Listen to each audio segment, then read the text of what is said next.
Here's what you missed on Phathead and Cande in the morning. Weekdays 6 to 10 a.m. on My Country 96.1. My Country 96.1, Phathead, Cande Roth. Cande will be back. She's taking a hiatus, but still part of the show. Can't wait to get her back. Now, we have a beautiful day, spring-like days. We're just a couple days away. We'll get up to about 58, could hit 60. Let's go, 58 to 60 today, sunshine, looking really, really good. So we're excited about that. Reminder, our birthday show, our 14th birthday, presented by Jake's 58 Casino Hotel, Mulcahy's, June 20th with Chris Lane, on sale now at muls.com, MULS.com. Let's go. How about this? You know, we know parking spots are important, right? You park in big cities, there's nowhere to park, and people will pay a lot of money for a good parking spot. A single parking spot in Boston, now up for sale for $750,000. It is in a parking garage, as you'd imagine, in the upscale Beacon Hill section. The same spot sold 2 years ago for $500,000, and now it's at $750,000. It's around the corner from Boston Commons and right by the famous Cheers bar, and like I mentioned, Beacon Hill.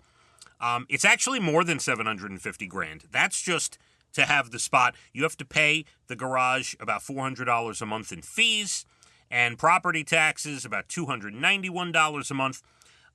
You think nobody would actually pay for that? Well, there are people who make quite a decent living and live in the city of Boston and want that premier spot.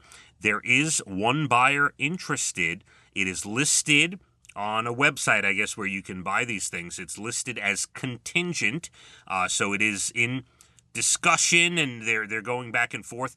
The owner accepted an offer, but it's not finalized just yet.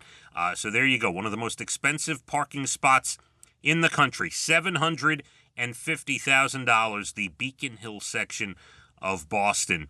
Love to have an interview. Get that person on CBS Sunday Morning and take a walking tour of Boston. I want to see this parking spot, by the way, in this garage. National days today. We have quite a few. Let's see. We'll start with National 3D Day, the third day of the third week in March. And we honor and pay tribute to everything 3D, the 3D art and movies and all that.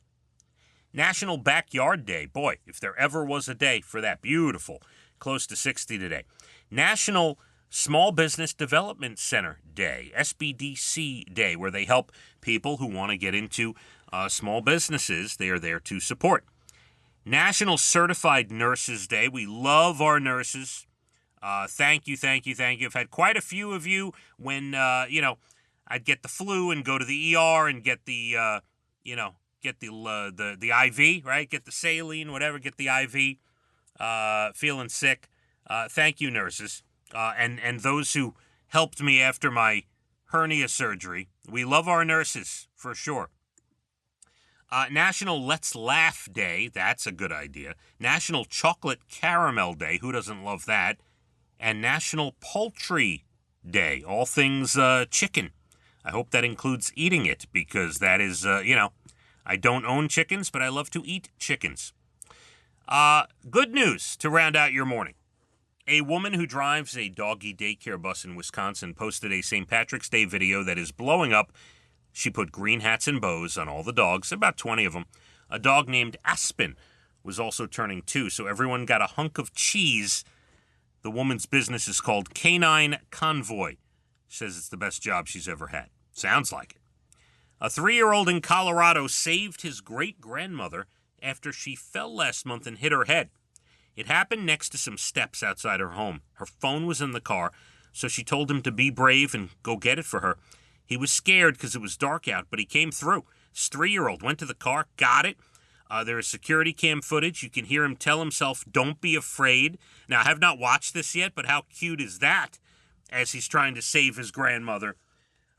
You hear him on the camera saying, "Don't be afraid," as he goes to get the phone. This kid's 3. Good Morning America talked to them the other day. She ended up with a concussion and 22 staples, but she will be okay. And last one for you. The stranded space astronauts have returned to Earth. Sunita Williams and Butch Wilmore finally came home yesterday, splashed down off the coast of Florida about 6 o'clock in the evening. They went up on Boeing's Starliner capsule last June. We're supposed to be there 8 days, but the ship's thrusters malfunctioned, so they couldn't come home on it. They ended up hanging out in space for 9 months, more than 280 days. That's a long time, but not the record. Astronaut Frank Rubio was up there for 371 days in 2022 to 2023. And a Russian cosmonaut holds the overall record, 437 straight days. CNN put out a list of how much, that time can affect your body, your face, your muscles, your bones, your vision, stuff that I'm reading it's making me ill. The other thing about that is I knew they were up there, but you'd think that would be a major story, that Matt Damon movie, The Martian, which is incredible. I feel like we never talked about it. It was never on the news. I don't know. Maybe I wasn't watching the right program, but I feel like there should have been a television channel just focused on them all that time. That's pretty intense.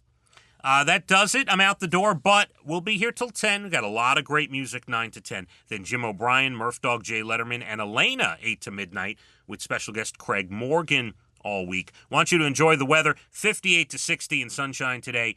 My Country, 96.1. Phathead and Cande in the morning, weekdays 6 to 10 a.m. on My Country 96.1.